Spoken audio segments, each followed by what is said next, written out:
post saying a top Ben Carson aide says that Dr. Ben Carson plans to endorse Donald Trump. This again to sources who are close to Carson. The former aide for Carson has just told Fox Business that Dr. Carson himself has said that he's leaning in that direction, and more information will be coming. I want to point out that Dr. Ben Carson will be on with Neil Cavuto tomorrow on Fox News at 4 p.m. In the meantime, Donald Trump explaining how he's going to pay for that wall. You don't expect Mexico to say, yes, Mr. Trump, here's a check for $10 billion. That's not feasible. It wouldn't look good. So you think the deals that you make will more than compensate for the wall? Even if we tax them, we may tax them. Okay, yeah. It doesn't make any difference. Look, we lose a tremendous amount of money on. We have a trade deficit with Mexico, $58 billion a year. People don't know that. The wall's going to cost $10 billion. Okay, that's a Trump wall, beautiful wall. It'll be done properly. Well, according to the latest Gallup poll, 58% say foreign trade is an opportunity for America, especially through increased U.S. exports. So we're obviously going to see this tonight. Trade, immigration, and jobs. I think those are going to be your key issues, certainly if you're going to talk about the economy, rather. Back with us, Kathy Taylor, Steve Rogers, Fred Barnes, and Lisa Booth. Lisa, I'll start with you first. Michigan was one of these states hit hard by things that have evolved, let's say the evolving economy, and many people blaming trade. And even though Gallup polls at the beginning of the year showed that most Americans liked the idea of free trade, it feels like that's changing rapidly.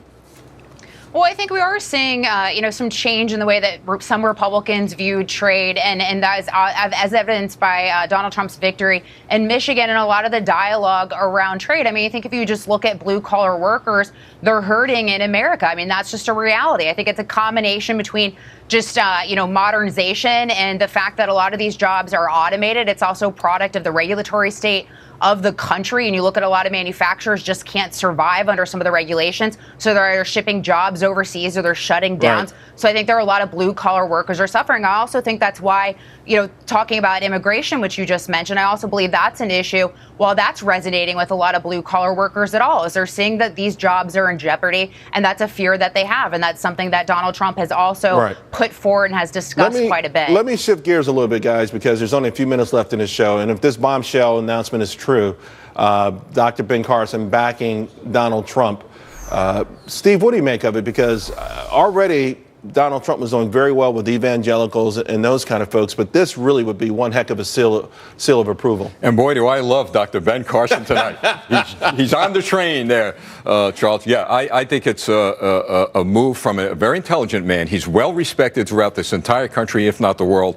That is going to be a great shot in the arm to the Trump campaign, and God bless Ben Carson. What do you think, Kathy?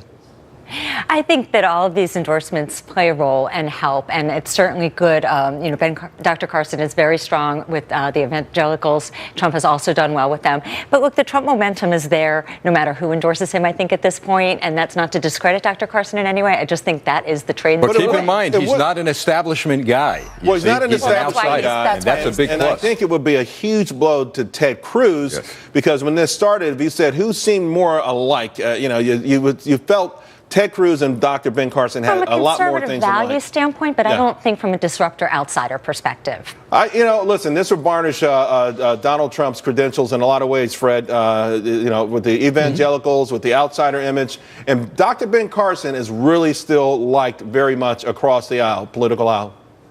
Yeah, he's liked by me.